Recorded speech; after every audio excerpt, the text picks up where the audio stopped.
Seiring berkembangnya pertumbuhan ekonomi di Bali, banyak BPR yang mencoba mengembangkan usahanya ke bidang properti. Namun krisis ekonomi di Eropa yang berpengaruh terhadap ekonomi di dalam negeri turut mempengaruhi bisnis properti yang kini sedikit lesu. Kondisi ini tentunya berpengaruh terhadap pertumbuhan BPR. Pengamat perbankan sekaligus mantan pimpinan Bank Indonesia Denpasar, Wiraguna Bagus Oka menilai, banyak BPR yang terkadang mengenyampingkan presentasi alokasi dana pada bisnis baru, sehingga saat usaha itu tidak berkembang, imbasnya terhadap BPR bersangkutan akan sangat terasa. Idealnya, dana yang dialokasikan pada sebuah usaha tidak boleh lebih dari 18% dari total dana yang dimiliki. Hal ini mengacu pada upaya tetap menjaga likuiditas BPR dalam menjalankan fungsi utamanya, yakni menyalurkan kredit dalam bentuk simpanan maupun pinjaman kepada masyarakat.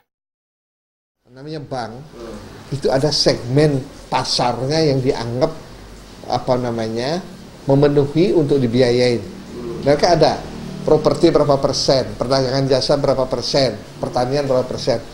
Nah, kalau sudah ada porsinya, misalnya di properti, dia lampaui prosentasenya. Biasanya properti itu hanya boleh dibiayain 18-20% maksimum.